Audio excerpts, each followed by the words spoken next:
Comme disait le général de Gaulle, tout fout le camp, l'économie fout le camp, le social fout le camp. Et on commence par un ex-candidat au municipal victime d'un horrible complot montpelliérain, trahi par les siens. Je devais faire la liste avec Maître Christol et ce matin j'ai appris avec surprise qu'il était 56e sur la liste de M. Sorel. Le ténor du barreau, homme de droite qui rejoint la liste du dissident de gauche, 65e sur 65. Moi c'était la dernière place ou la première. Quand j'ai vu la démarche de Philippe Sorel depuis quelques mois, je me suis dit, nom de Dieu, ça correspond exactement à ce que je pense depuis des années.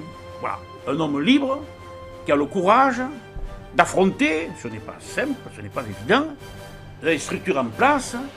Des structures nationales du PS qui veulent récupérer la brebis égarée, petit coup de fil entre amis. Alors j'aurais dit, écoutez, on est quand même de la même famille politique, on ne va pas se fâcher.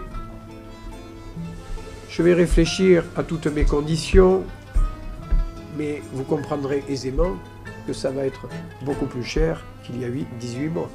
Et pendant ce temps-là, une députée FN fait la campagne de son candidat nîmois en vendant des produits dérivés et en chauffant la salle avec les fondamentaux du Front National. Chez nous, on parle le français, à la maison et dans la rue. Chez nous, on boit du vin de nos terroirs. Et même pire, on met du porc dans nos assiettes. Alors ceux qui ne sont pas contents, ceux qui critiquent ou qui rejettent cela, eh bien qu'ils s'en aillent. Et c'est du bic, marque française. Mais dans le camp socialiste, on a aussi des stylos, le retour de Super Vézinet, le patron de département qui paraffe à grande vitesse.